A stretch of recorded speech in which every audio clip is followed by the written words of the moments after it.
நாம் ஆரம்பத்தில் தேர்தல் செயல்முறைக்கு முன் வேட்பு மனு முக்கியமான ஆரம்ப கட்ட நிலையாகும் என்பதை நாம் தெரிந்து கொள்ள முயற்சிப்போம். ஏனெனில் தேர்தல் நடத்தும் அதிகாரியால் செய்யப்படும் சிறிய தவறு முழு செயல்முறையையும் பாழாக்கலாம். ரிட்டர்னிங் ஆபீசர் சுஷில் குமார சந்தியுங்க. வேட்பு மனு செயல்முறையில் என்னென்ன நுணுக்கங்கள் இருக்கிறது என்று பார்ப்போம். பாராளுமன்ற உறுப்பினர்களுக்கு பொது தேர்தல் வரும் பட்சத்தில் குடியரசுத் தலைவரின் அறிவிப்பு அரசாணையாக வெளியிடப்படும். ஸ்டேட் லெஜிஸ்லேட்டிவ் அசெம்பிளி எலெக்ஷன்ஸுக்காக ஆளுநரின் அறிவிப்பு ஸ்டேட் கெசட்டில் வெளியாகும். இதே நாளில் எலெக்ஷன் கமிஷனும் அபிஷியல் கெசட்டில் பல்வேறு நிலையில் தேர்தல் நடத்துவதற்கான அறிவிக்கையை வெளியிடும். இந்த அறிவிக்கைக்கு பிறகு உடனடியாக அதே நாளில் ரிட்டர்னிங் ஆபீசர் தேர்தலின் பொது அறிவிப்பை ஃபார்ம் 1 வெளியிடுவார். இந்த அறிவிப்பில் சுஷீல் மற்றும் அவரின் ஏஆர்ஓ எந்த இடத்தில் வேட்பு மனுக்களை பெற்றுக்கொள்வார்கள் என்று குறிப்பிடப்பட்டு இருக்கும் மற்றும் வேட்பு மனுவை பெறும் கடைசி நாளும் இருக்கும். தேதி, நேரம், வேட்பு மனு பரிசீலனை நடைபெறும் இடம், வேட்பு மனு திரும்ப பெறுதல் மற்றும் வாக்குப்பதிவு நடைபெறும் நேரம் மற்றும் நாள் இருக்கும். ரிட்டர்னிங் ஆபீசர் சுஷீல் கீழ் வருவனவற்றை உறுதி செய்ய வேண்டும். அறிவிப்பானது ஆங்கிலத்திலும் மாநிலத்தின் அலுவலக மொழியிலும் இருக்கிறது. இது அவர் அலுவலக பலகையிலும் ஏஆர்ஓ அலுவலகத்திலும் வெளியிடப்பட்டுள்ளது. இந்த அறிவிப்பு மற்ற இடங்களிலும் விளம்பரத்திற்காக வெளியிடப்பட்டுள்ளது. அதாவது பஞ்சாயத்து சமிதிகள், கிராம பஞ்சாயத்துகள், தாலுகா அலுவலகங்கள், இன்னும் பல. ரிட்டர்னிங் ஆபீசருக்கு மட்டும்தான் பொது அறிவிப்பை வெளியிட தகுந்த அதிகாரம் உள்ளது. ஆர்ஓவின் கட்டுப்பாட்டில் குறிப்பிட்ட ஏஆர்ஓ ஆர்ஓவின் மற்ற அனைத்து செயல்பாடுகளையும் செய்ய முடியும். ஏஆர்ஓவினால் வேட்பு மனுவினை பரிசீலனை செய்ய இயலாது. தவிர்க்க இயலாத சூழ்நிலையில் தேர்தல் நடத்தும் அதிகாரி எழுத்துப்பூர்வமாக குறிப்பிட்ட ஏஆர்ஓவுக்கு அதிகாரத்தை அளிக்கலாம். தேர்தல் அறிவிக்கை மற்றும் பொது அறிவிப்பு வந்த அதே நாளில் வேட்பு மனு தாக்கல் துவக்கப்படும். வேட்பாளர் இந்த நாளில் தனது வேட்பு மனுவினை சமர்ப்பிக்கலாம் அல்லது பொது விடுமுறை இல்லாத எந்த நாளிலும் வேட்பு மனு தாக்கல் நிர்ணயம் செய்யப்படும். நம்முடன் சுதாதேவி இருக்கிறார், தனது வேட்பு மனுவினை தாக்கல் செய்ய வந்திருக்கும் வருங்கால வேட்பாளர். அவருடன் செல்லத்தக்க வேட்பு மனுவிற்கு தேவையானவற்றை பார்ப்போம். படிவத்திலிருந்து ஆரம்பம் செய்யலாம். ஃபார்ம் 2A லோக்சபாவிற்கு, ஃபார்ம் 2B லெஜிஸ்லேட்டிவ் அசெம்பிளிக்கு. வேட்பு மனுவானது ஆர்ஓ முன்னிலையில் அல்லது குறிப்பிட்ட ஏஆர்ஓ முன்னிலையில் மட்டுமே வழங்கப்பட வேண்டும். இது பொது அறிவிப்பில் குறிப்பிடப்பட்டுள்ள இடத்தில் மட்டுமே தாக்கல் செய்யப்படும். இது காலை 11 மணியிலிருந்து மாலை 3 மணி வரை மட்டுமே தாக்கல் செய்யப்பட வேண்டும். வேட்பு மனுவானது இசிஐயால் குறிக்கப்பட்டுள்ள அட்டவணைப்படி இருக்க வேண்டும். மறுபடியும் தெரிவிக்கலாம், காலை 11 மணியிலிருந்து மாலை 3 மணி வரை மட்டுமே தாக்கல் செய்யப்பட வேண்டும். வேட்பு மனுவானது இசிஐயால் குறிக்கப்பட்டுள்ள அட்டவணைப்படி இருக்க வேண்டும். வேட்பு மனுவானது வேட்பாளர் அல்லது அவரை முன்மொழிவரால் மட்டுமே தாக்கல் செய்யப்பட வேண்டும். இது தபால் மூலமோ வேறு யாராவது மூலமோ அனுப்பப்படக்கூடாது. வேட்பு மனுவானது வேட்பாளர் அல்லது பரிந்துரைக்கப்பட்ட முன்மொழிபவரால் மட்டுமே கையெழுத்து இடப்பட வேண்டும்.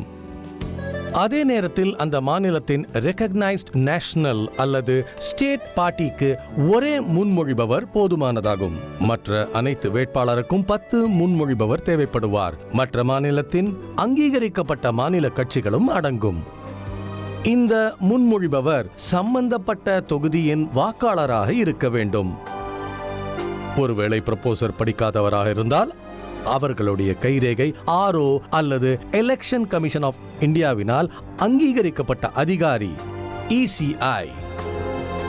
இசிஐயின் தகுதி எஸ்டிஓருக்கு கீழே இல்லாமல் இருப்பவரால் சான்று தரப்பட வேண்டும். தனி தொகுதிக்கு வேட்பாளர்கள் அவர் அல்லது அவளுடைய ஜாதி அல்லது இனம் பற்றி உறுதி ஆவணத்தை கொடுக்க வேண்டும். சமீபத்திய தேதியில் கொடுக்கப்பட்டுள்ள SC/ST அந்தஸ்து சான்றிதழ் மிக முக்கியமானதாகும். மேலும் அரசு அலுவலகத்திலிருந்து பதவி நீக்கம் செய்யப்பட்டவர் தேர்தலில் 5 வருடங்களுக்கு போட்டியிட விரும்பினால் அவர் ECAயிலிருந்து அவரது பதவி நீக்கம் ஊழலினாலோ விசுவாச குறைவினாலோ இல்லை என்று சான்றிதழை சமர்ப்பிக்க வேண்டும். வேட்பாளர் வேறு தொகுதியின் ஒரு வாக்காளராக இருந்தால் அவர் அல்லது அவள் தனக்கு சம்பந்தமுள்ள வாக்காளர் பட்டியலில் பதிவுகளை சமர்ப்பிக்க வேண்டும். இது எவ்வாறாகிலும் வேட்புமனு பரிசீலனை நடக்கும் போது கூட தாக்கல் செய்யலாம். அந்த சூழ்நிலையில் RO செக்லிஸ்டில் உள்ளவாறு அறிவிப்பை கொடுக்க வேண்டும். மேலும் வேட்பாளர் ஃபார்ம் 26இல் அஃபிடவிட்டை தாக்கல் செய்ய வேண்டும்.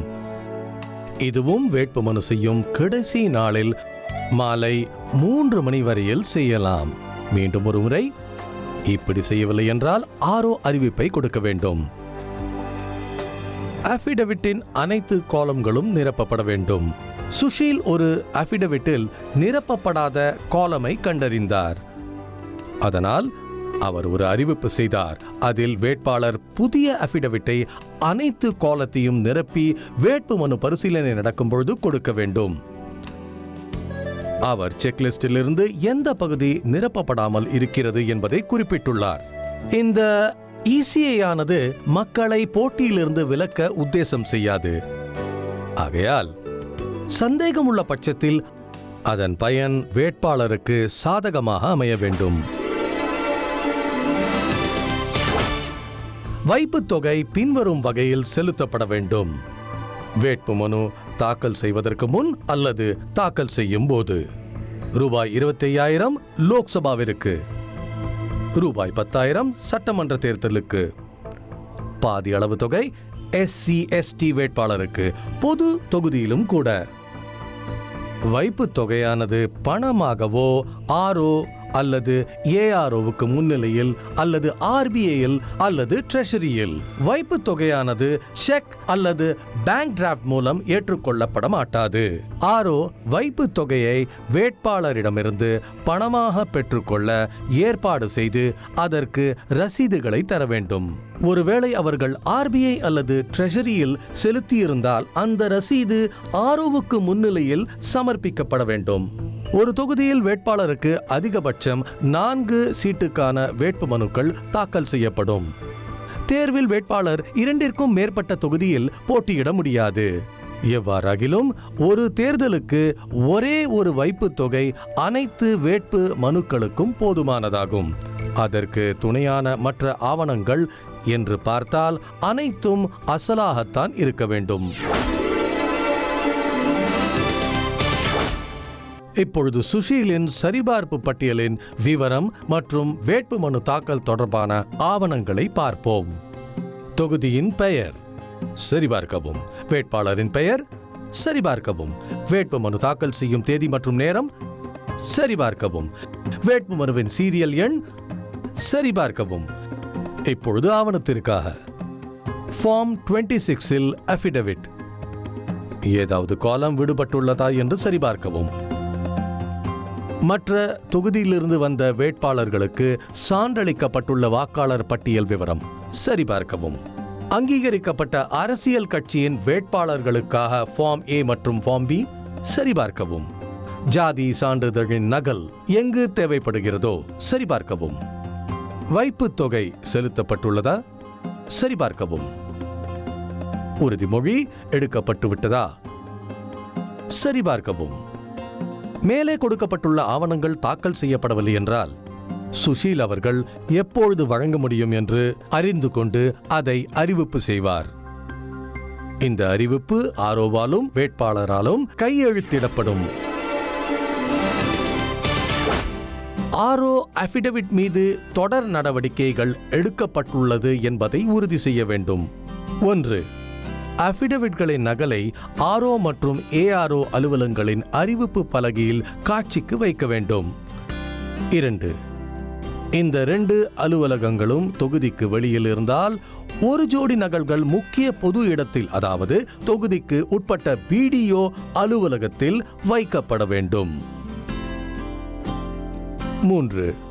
நகல்கள் சீஃப் எலக்டரல் ஆபீசருக்கு வெப்சைட்டிலிருந்து 24 மணி நேரத்திற்குள் அப்லோட் செய்ய வேண்டும். 4. முன்னமே அப்லோட் செய்யப்பட்ட அஃபிடவிட்டை வெப்சைட்டிலிருந்து வேட்பாளர் வேட்புமனுவை திரும்ப பெற்றால் கூட நீக்கக்கூடாது. 5. இதன் நகல்களை யாராவது கேட்டால் இவை இலவசமாக அனுப்பப்பட வேண்டும். யாராவது அஃபிடவிட்டை தாக்கல் செய்யும் பொழுது கொடுக்கப்பட்ட தகவல்கள் பொய்யானதாக இருந்தால் அதுவும் டிஸ்ப்ளே செய்யப்பட வேண்டும். எப்படியாகிலும் அஃபிடவிட்டில் உள்ள தகவல்களின் உண்மைத்தன்மையை விசாரிப்பது ஆர்ஓவின் பொறுப்பு கிடையாது மற்றும் விசாரணை நடத்த வேண்டிய அவசியமும் இல்லை. ஒரு குறிப்பிடத்தக்க அஃபிடவிட்டின் அம்சம் தங்குவதற்கான வசதி, தண்ணீர் விநியோகம், மின்சாரம், தொலைபேசி இணைப்பு மற்றும் அரசு போக்குவரத்து, விமானம் மற்றும் ஹெலிகாப்டர் உட்பட பல அடங்கும். தில்லி ஹைகோர்ட்டின் ஆணைப்படி இந்த தகவல்கள் தேர்தல் ஆணையம் வரையறை செய்துள்ள முறையில் வெளியிடப்பட வேண்டும். மேலும் இது 2 உள்ளூர் செய்தித்தாள்களில் அதிலும் ஒன்று தாய்மொழியில் வர வேண்டும். மேலும் இது வேட்பாளர் பட்டியல் முடிவான 2 நாளில் நடக்க வேண்டும்.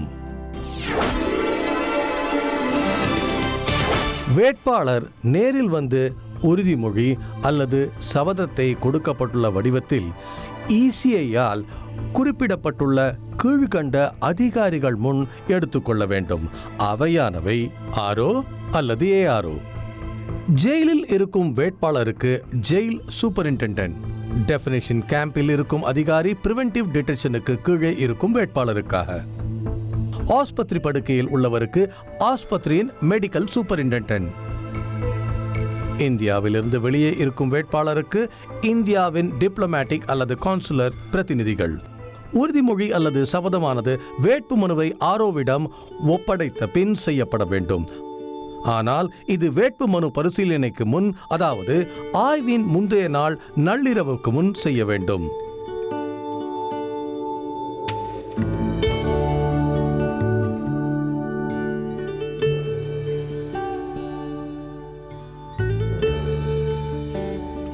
வேட்பாளர் ஒரு தொகுதிக்கு மேல் போட்டியிட்டால் உறுதிமொழி அல்லது சபதமானது ஒரு தொகுதியில் செய்தால் போதுமானது.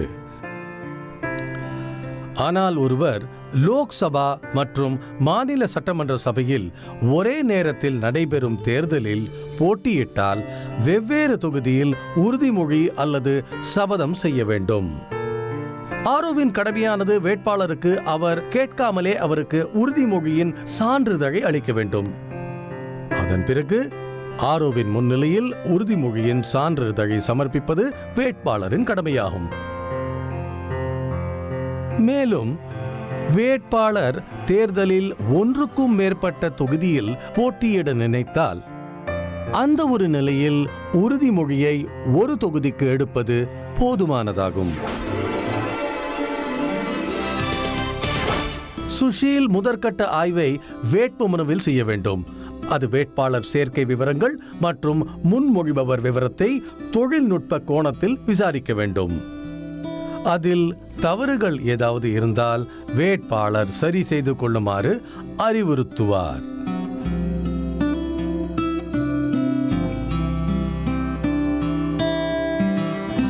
அரசியல் கட்சி வேட்பாளர்களுக்கான ஃபார்ம் A மற்றும் ஃபார்ம் B ஆனது ஆர்ஓ முன்னிலையில் வேட்புமனு தாக்கல் செய்யப்படும் கடைசி நாளன்று மாலை 3 மணிக்குள் சமர்ப்பிக்கப்பட வேண்டும். இந்த படிவங்களில் அசல் கையெழுத்து போடப்பட்டிருக்க வேண்டும். நகல்கள் பாக்ஸ் அல்லது இமெயிலில் ஏற்றுக்கொள்ளப்பட மாட்டாது. அரசியல் கட்சிகள் வேட்பாளருக்கு சாதகமான அறிவிப்பை ரத்து செய்துவிட்டு புதிதாக ஃபார்ம் B-ஐ சமர்ப்பிக்கலாம். இதை கடைசி நாளில் மாலை 3 மணிக்குள் புதிய வேட்பாளரின் பெயரை குறிப்பிட்டு கொடுக்க வேண்டும். இதற்கு முன் அவர்கள் முதல் வேட்பாளருக்கு சாதகமாக கொடுத்த மனுவை ரத்து செய்ய வேண்டும். சுஷில்குமார் வேட்பு மனுக்கள் கொடுக்கப்படும் போதும் பெறப்பட்ட பின்பும் செய்ய வேண்டியவை பற்றிய தனக்கான சோதனை பட்டியலை வைத்திருப்பார். அவற்றை பார்ப்போம். 1. வேட்புமனு தாக்கல் செய்யப்படும் தேதி மற்றும் நேரத்தை உங்கள் கையெழுத்துடன் பதிவு செய்ய வேண்டும். அதுவும் ஒவ்வொரு தாக்கல் செய்யப்படும் வேட்புமனுவிடம் ஆர்ஓ முன் உடனடியாக செய்ய வேண்டும். 2. உங்களால் பெறப்படும் தாக்கல் செய்யப்பட்ட ஒவ்வொரு வேட்பு மனுவிற்கும் சீரியல் எண் நேர் வரிசைப்படி கொடுக்கவும். ஒரு வேட்பாளர் பல வேட்பு மனுக்களை தாக்கல் செய்தாலும் இது பொருந்தும். 3. வேட்பாளரின் மாதிரி கையெழுத்தை பெறவும். மேலும் அவர் அல்லது அவளின் பெயரை அவர் அல்லது அவள் மொழியில் அல்லது மொழிகளில் பேலட் பேப்பர் பிரிண்ட் செய்வதற்கு முன் தெளிவாக எழுதச் சொல்லுங்கள். 4. நேரம், தேதி மற்றும் வேட்பு மனுக்கள் ஆய்வு செய்யப்படும் இடம் மற்றும் சின்னங்கள் ஒதுக்கீடு பற்றிய அறிவிப்பை வெளியிடுங்கள்.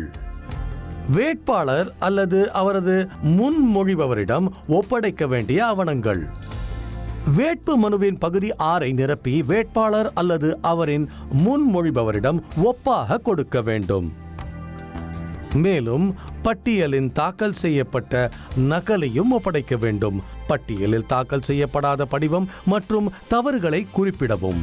இது வேட்பாளருக்கு கொடுக்கப்பட்டுள்ள நேர வரம்புகள் அதே படிவத்தை தாக்கல் செய்ய கொடுக்கப்படும் அறிவிப்பாகும். பரிந்துரைக்கப்பட்ட பதிவேட்டை கொடுத்து தேர்தலுக்கு தினப்படி ஆகும் தேர்தல் செலவுகளை பராமரிக்க சொல்லவும். இதற்கான ஒப்புதலை பெற்றுக்கொள்ளவும். செக்ஷன் 127A இன் சாரம்சம் துண்டு பிரசுரங்களை அச்சிடுவது, போஸ்டர்கள் மற்றும் பல. வேட்புமனு தாக்கல் செயல்முறையில் சுஷீல் குமார் கவனிக்க வேண்டிய இன்னும் சில அம்சங்கள். 1. வேட்புமனு தாக்கலின் முழு செயல்முறையையும் வீடியோ பதிவு செய்யப்பட வேண்டும். 2. எடிட் செய்யப்படாத வீடியோ பதிவான வேட்புமனு தாக்கலின் கடைசி மணி நேரங்களை பாதுகாக்க சிறப்பு கவனம் எடுக்கப்பட வேண்டும் மற்றும் பாதுகாக்க வேண்டும். 3. அனைத்து பேப்பர்களையும் பாதுகாக்கவும் அவற்றை தவறவிடக்கூடாது. நினைவில் கொள்ளுங்கள், RO மற்றும் ARO வேட்புமனு தாக்கல் ஆகும் இடத்தில் வேட்புமனு தாக்கல் செய்யும் அனைத்து நாட்களிலும் அங்கு இருக்க வேண்டும்.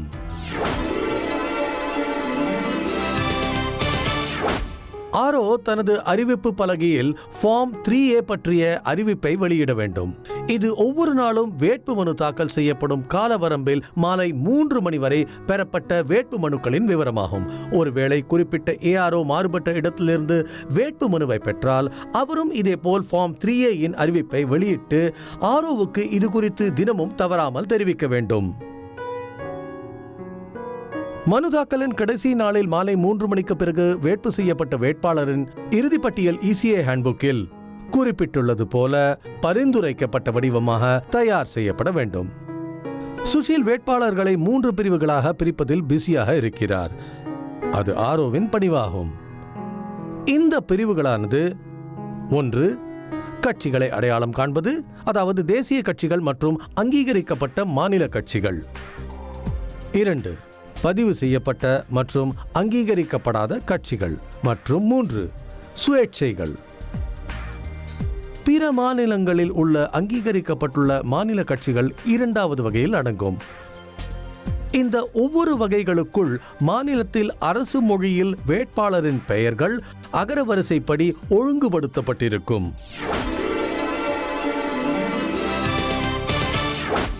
சுதாதேவி ஒரு மிகப்பெரிய பயத்திலிருந்து வெளிவந்திருக்கிறார். அவர் தனது வேட்புமனு நிராகரிக்கப்பட்டுவிடும் என்று நினைத்தார். காரணம், அவர் அரசாங்கத்தில் ஆதாயம் தரும் பதவியை குறிப்பிட மறந்துவிட்டார். தற்போது அவர் அந்த பதவியில் இல்லை. அவரது வக்கீல் அவர் தகுதியானவர்தான் என்று விளக்கினார். காரணம், அவர் எந்த ஒரு அலுவலக பதவியையும் கொண்டவர் இல்லை. அவர் செய்ய வேண்டியது மறுப்பு வந்தால் தனது விடுவிப்பு கடிதத்தை தயாராக வைத்திருக்க வேண்டியது. இது நமக்கு MP அல்லது MLA ஆவதற்கு வேட்பாளர்களுக்கு தேவையான தகுதிகள் மற்றும் தகுதியின்மைகளை தீர்மானிக்கிறது என்பதை அறிய நல்ல வாய்ப்பாகும். இதை தொடங்க வேட்பாளர் அரசியல் அமைப்புப்படி கீழ்கண்ட தகுதிகள் உள்ளவராக இருக்க வேண்டும். அவள் இந்திய பிரஜையாக இருக்க வேண்டும். அவள் உறுதிமொழி அல்லது சபதத்தை இந்திய அரசியலமைப்பின் கீழ் ECAயால் குறிப்பிடப்பட்டுள்ள நபர் முன் சொன்னது போல எடுத்துக்கொள்ள வேண்டும். அவள் குறைந்தபட்ச வயது இருக்க வேண்டும். அது வேட்புமனு பரிசீலனையின் போது 25 வயது எட்டியிருக்க வேண்டும். அவள் பாராளுமன்றத்தால் பரிந்துரைக்கப்பட்ட ஏதோ ஒரு தகுதியை பெற்றிருக்க வேண்டும். இங்கு லோக்சபா அல்லது மாநில சட்டசபை தேர்தலுக்கு சில சட்டப்படியான தகுதிகள் உள்ளது. தாழ்த்தப்பட்டோர் மற்றும் பழங்குடியினருக்காக முன்பதிவு செய்யப்பட்டுள்ள அசெம்பிளி சீட்டுகளில் வாக்காளர் மாநிலத்தில் தாழ்த்தப்பட்டோராகவோ மற்றும் பழங்குடியினராகவோ இருக்க வேண்டும். லோக்சபாவில் ஒதுக்கப்பட்டுள்ள தாழ்த்தப்பட்டோர் பழங்குடியினருக்கான இடங்களில் நாட்டின் எந்த ஒரு பகுதியை சேர்ந்தவராக இருந்தாலும் அவர் தாழ்த்தப்பட்டோர் பழங்குடியினராக இருக்க வேண்டும். வேட்பாளர் மாநிலத்தின் சட்டசபை தேர்தலுக்கு மாநிலத்தின் அசெம்பிளி தொகுதியில் பதிவு செய்யப்பட்ட வாக்காளராக இருக்க வேண்டும் மற்றும் லோக்சபாவுக்கு நாட்டின் எந்த பகுதியிலிருந்தும் இதே போல் இருக்க வேண்டும். எனினும் லட்சத்தீவுகள் பாராளுமன்ற தொகுதி பழங்குடியினருக்காக ஒதுக்கப்பட்டிருந்தால் வேட்பாளர் லட்சத்தீவில் ஏதோ ஒரு பழங்குடி இனத்தின் உறுப்பினராக இருக்க வேண்டும் மற்றும் லட்சத்தீவின் பாராளுமன்ற தொகுதியில் வாக்காளராக இருக்க வேண்டும். தன்னாட்சி மாவட்டமான அஸ்ஸாமில் தொகுதிகள் பழங்குடியினருக்காக ஒதுக்கப்பட்டிருந்தால் வேட்பாளர் இதில் ஏதோ ஒரு தன்னாட்சி மாவட்டத்தின் ஏதோ ஒரு பழங்குடி இனத்தின் உறுப்பினராக இருக்க வேண்டும் மற்றும் ஏதோ ஒரு தன்னாட்சி மாவட்டத்தின் ஏதோ ஒரு தொகுதியில் வாக்காளராக இருக்க வேண்டும். இது சிக்கிமாக இருந்தால் வேட்பாளர் சிக்கிம் பாராளுமன்ற தொகுதியில் வாக்காளராக இருக்க வேண்டும். அவள் அல்லது அவர் கீழ்கண்ட வகையில் இருந்தால் வேட்பாளர் அரசியலமைப்பு ரீதியில் தகுதி நீக்கம் செய்யப்படலாம். இந்திய அரசின் கீழ் அல்லது ஏதோ ஒரு மாநில அரசின் ஆதாயம் தரும் பதவி வகித்தால், மனநிலை சரியாமல் இருந்தால், கடனால் நொடிந்து போனவர்கள், இந்தியாவின் குடிமகனாக இல்லாமல் இருப்பது, அயல்நாட்டிற்கு விசுவாசமாக அல்லது பின்பற்றுவதை ஒப்புக்கொள்வது, மற்ற தகுதி இழப்பை பரிந்துரைக்கும் பாராளுமன்ற சட்டம். சட்ட ரீதியான பல தகுதி இழப்புகளும் உள்ளது. இது பீப்புள் ஆக்ட் 1951 கீழ் பிரதிநிதித்துவம் பெற்றுள்ளது. இதை தளமாக கொண்டு செக்ஷன் 8 கீழ் ஒரு சில குற்றங்களுக்கு தண்டனை, செக்ஷன் 8A கீழ் ஊழல் தண்டனை, செக்ஷன் 9 கீழ் அரசு வேலையில் இருந்து கொண்டு ஊழல் அல்லது நம்பிக்கை துரோக குற்றங்கள் காரணமாக பதவி நீக்கம். உரிய அரசிடம் சரக்குகளை வழங்குவதற்கான ஒப்பந்தத்திலிருந்து அல்லது செக்ஷன் 9A படி அரசால் மேற்கொள்ளப்பட்ட எந்த வேலையும் ஏற்றுக்கொள்வது. செக்ஷன் 10 படி மேனேஜிங் ஏஜென்ட்டின் ஹோல்டிங் ஆஃபீஸ் கோஆபரேட்டிவ் சொசைட்டி அல்லாத கம்பெனியின் மேனேஜர் அல்லது செக்ரட்டரி இதில் அரசுக்கு 25% குறைவில்லாமல் ஷேர் உள்ளது. செக்ஷன் 10A படி தேர்தலின் செலவுகளை கணக்கு காட்டாமல் இருப்பது. வேட்பாளர் தகுதியானவரா தகுதி இல்லாதவரா என்பதை முடிவு செய்யும் தேதியானது வேட்புமனு பரிசீலனைக்கான தேதி அன்று முடிவு செய்யப்படும். நாம் அடுத்த கட்டத்திற்கு போகும் முன் வேட்புமனு தாக்கல் தொடர்பான சில முக்கியமான விஷயங்களுக்கான கால வரம்பை பற்றி பார்ப்போம். அஃபிடவிட் மற்றும் ஃபார்ம் A and B ஆனது வேட்புமனு தாக்கலின் கடைசி நாள் மாலை 3 மணிக்குள் தாக்கல் செய்யப்பட வேண்டும். உறுதிமொழியானது வேட்புமனு தாக்கலுக்கு பிறகு மற்றும் வேட்புமனு பரிசீலனைக்கு முன்பும் எடுக்கப்பட வேண்டும். வாக்காளர் பட்டியல் சான்றிதழின் சாராம்சம் வேட்புமனு பரிசீலனைக்கு முன்பு வரை செய்யப்படலாம். அஃபிடவிட்டின் பத்திகள் நிரப்பப்படாமல் முழுவதும் நிரப்பிய புதிய அஃபிடவிட் வேட்புமனு பரிசீலனைக்கு கொடுக்கப்பட்ட நேரத்திற்குள் தாக்கல் செய்யப்பட வேண்டும். வைப்பு தொகையை வேட்புமனு தாக்கல் செய்வதற்கு முன்போ அல்லது வேட்புமனு தாக்கல் செய்யும் பொழுதோ கட்ட வேண்டும்.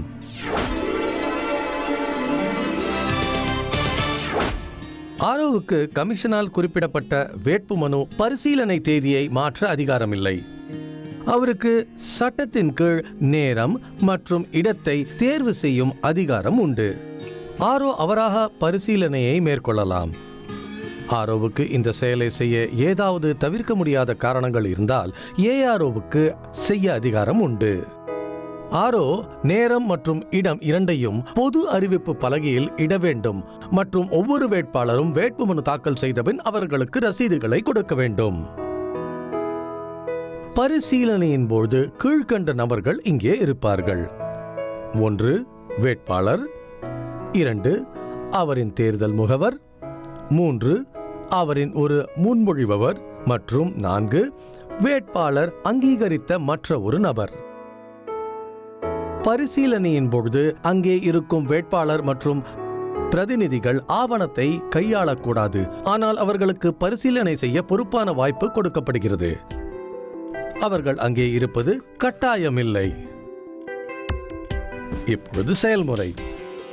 அனைத்து வேட்பு மனுக்கள் மற்றும் ஆவணங்கள் ஒன்றின் பின் ஒன்றாக ஆய்வு செய்யப்பட வேண்டும் மற்றும் ஏற்கப்படும் அல்லது நிராகரிக்கப்படும். ஆரோ வேட்பு மனுக்களை ஏற்பது அல்லது நிராகரிப்பது தொடர்பான அனைத்து முடிவுகளையும் பதிவு செய்து கொள்ள வேண்டும். நிராகரிக்கப்பட்டால் நிராகரிப்பிற்கான காரணங்களை பதிவு செய்ய வேண்டும். ஆரோவுக்கு வேட்பு மனுவை பற்றி ஆட்சேபிக்க அனைத்து அதிகாரமும் உண்டு. ஏதாவது ஒரு வேட்பாளரின் வேட்பு மனுவில் ஆட்சேபனை இருந்தால் வேட்பாளருக்கு ஆட்சேபனையை பொய் என நிரூபிக்க நியாயமான வாய்ப்பு வழங்கப்படும். தேவை என்றால் ஒதுக்கி வைக்கப்படும். அதே நேரத்தில் மற்றவர்களின் ஆய்வு தொடர்ந்து கொண்டிருக்கும். ஆய்வானது வேட்புமனு திரும்ப பெறும் பட்சத்தில் கடைசி நாள் அதிகபட்சம் காலை 11 மணி வரை ஒத்திவைக்கப்படும். ஏதோ ஒரு வேட்பாளரின் வேட்புமனு நிராகரிக்கப்பட்டால் அந்த நிராகரிப்பு ஆணையின் நகல் உடனடியாக அவர் அல்லது அவளுக்கு கொடுக்கப்பட வேண்டும். ஆரோவின் முடிவானது எந்த அதிகாரத்தாலும் விமர்சனமோ அல்லது மாற்றமோ செய்யப்பட மாட்டாது, நீதிமன்றம் மற்றும் தேர்தல் ஆணையம் உட்பட. இது தேர்தல் முடிந்த பிறகு தேர்தல் மனுவால் மட்டுமே மாற்றம் செய்யப்படும். அதிகபட்ச முன்னெச்சரிக்கையுடன் ஆரோ பெறப்பட்ட அனைத்து வேட்பு மனுக்களை பரிசீலனை செய்யும் முந்தைய நாளன்று ஆய்வின் தயாரிப்பு நடவடிக்கையாக இதை செய்ய வேண்டும்.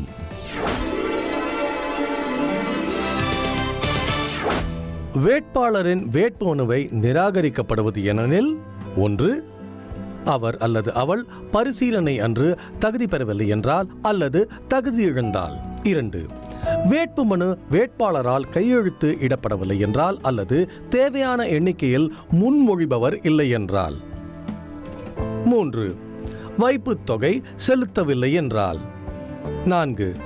வாக்காளர் பட்டியலின் சான்று சமர்ப்பிக்கப்படவில்லை என்றால்.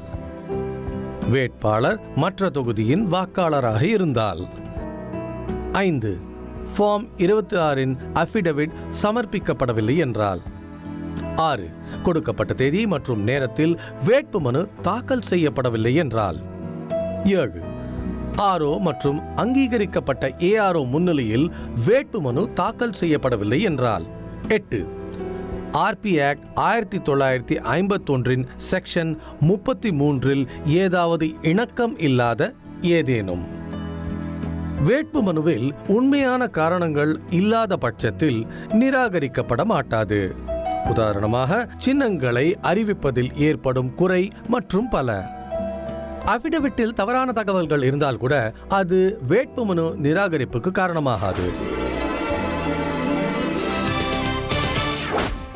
பரிசீலனைக்கு பிறகு முறையாக தேர்வு செய்யப்பட்டுள்ள வேட்பாளரின் பட்டியலை தயார் செய்யும் நேரம். ஆரோ குறிப்பிட்ட படிவம், அதாவது ஃபார்ம் 4 பட்டியலை தயார் செய்ய வேண்டும். இன்னும் சாத்தியக்கூறுகள் விட்டுப்பட்டுள்ளது. முறையான வேட்பாளர்கள் தங்களது வேட்பாளர் பதவியிலிருந்து விலகல் அறிவிப்பு பரிந்துரைக்கப்பட்ட படிவத்தில் கொடுக்கலாம், அதாவது ஃபார்ம் 5. இது வேட்பாளர் பதிவிலிருந்து விலக கொடுக்கப்பட்டுள்ள கடைசி நாளில் மாலை 3 மணி வரை செய்யப்படும். அறிவிப்பு வேற எந்த வகையிலும் ஏற்றுக்கொள்ளப்பட மாட்டாது. மேலும் வேட்பாளர் இந்த விலகல் அறிவிப்பை அவரோ அல்லது அவரின் தேர்தல் முகவர் அல்லது முன்மொழிபவர் மூலம் தன்னை எழுத்து மூலம் ஒப்புதல் கொடுக்க வேண்டும். வேட்பாளர் எச்சரிக்கையாக இருக்க வேண்டும். விதிக்கப்பட்ட கடைசி நாளுக்கு பிறகு விலக முடியாது. மேலும் தங்கள் விலகல் அறிவிப்பை கொடுத்த பிறகு அதை மாற்ற இயலாது. சுஷில்குமார் ஃபார்ம் 6 தயார் செய்கிறார். இதுதான் எந்தெந்த வேட்பாளர்கள் தங்கள் பதவியிலிருந்து விலகுகிறார்கள் என்ற பட்டியல். ஆரோ இதை அறிவிப்பு பலகையில் வெளியிட வேண்டும். போட்டியிடும் வேட்பாளர்களை ஃபார்ம் 7A தயாரிக்கப்படுகிறது. பாராளுமன்ற தேர்தலில் பட்டியலானது கெசட் ஆஃப் இந்தியாவில் ஆங்கிலத்திலும் ஹிந்தியிலும் வெளியிடப்படும். இது மறுபடியும் மாநிலத்தின் அபிஷியல் கெசட்டில் வெளியிடப்படும். எந்த மாநில சட்டசபை தேர்தலாக இருந்தாலும் அந்த மாநிலத்தின் மொழியில் மாநில அரசு கெசட்டில் வெளியிடப்படுகிறது. இந்த பட்டியலின் நகல்கள் சேர வேண்டிய இடம், போட்டியிடும் ஒவ்வொரு வேட்பாளர், அறிவிப்பு பலகையில் வெளியிட இந்தியாவின் தேர்தல் ஆணைக்குழு, மாநிலத்தின் சீஃப் எலக்டரல் ஆபீசர் மற்றும் தேர்தல் அன்று ஒவ்வொரு வாக்குச்சாவடியிலும் ஒரு நகலை காட்சிக்கு வைக்க வேண்டும். பட்டியலை தயார் செய்ய வேட்பாளரின் பெயர் 3 பிரிவுகளாக பிரிக்கப்படும். 1.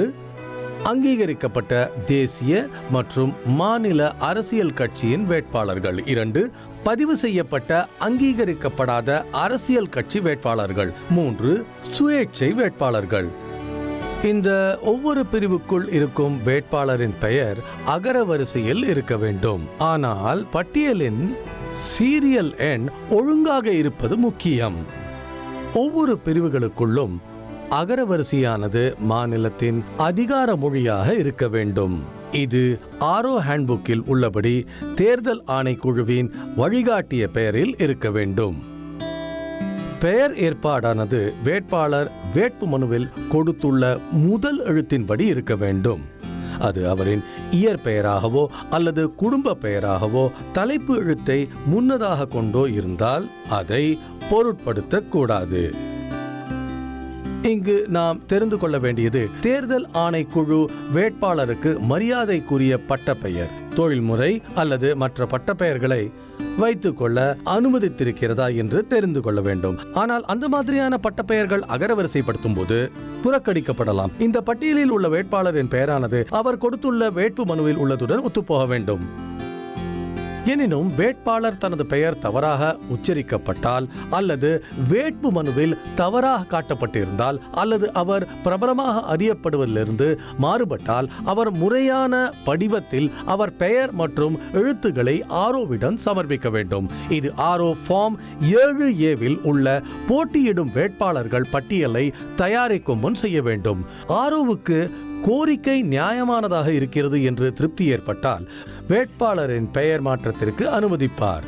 அவர் அதிகம் திருப்தி அடைய வேட்பாளரின் கோரிக்கைக்கு ஆதரவாக மேலும் ஆதாரங்களை சமர்ப்பிக்க வேண்டும்.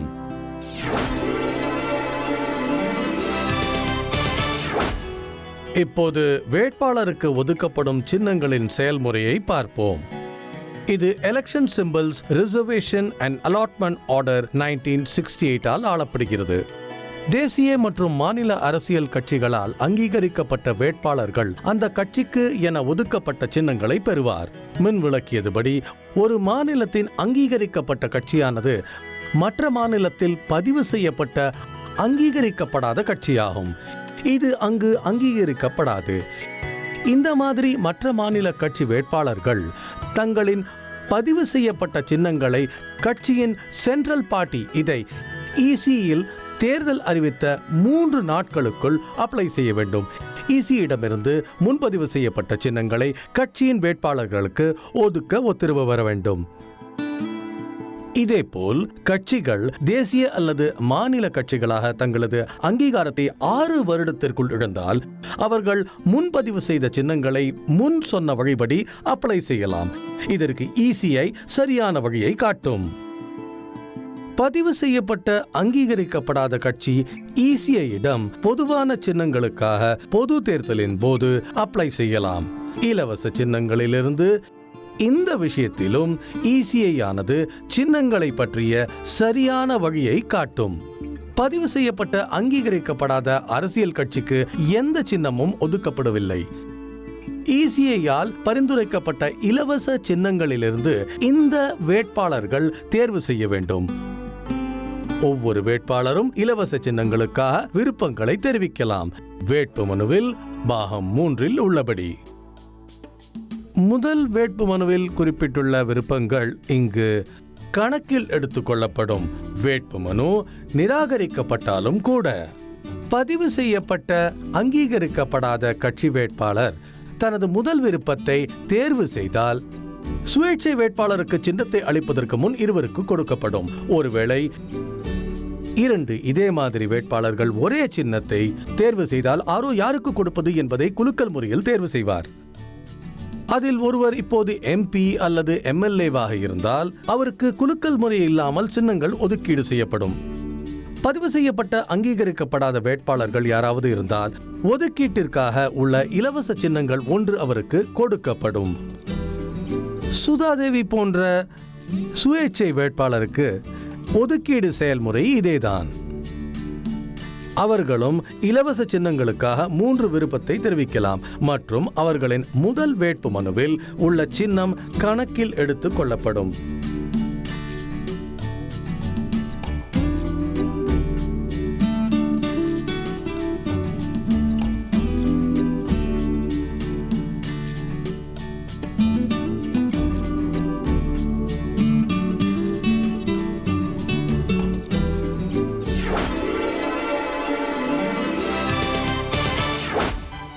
நியாயமான செயல்முறை மற்றும் சின்னங்கள் ஒதுக்கீடு முடிவுக்கு வந்துவிட்டது.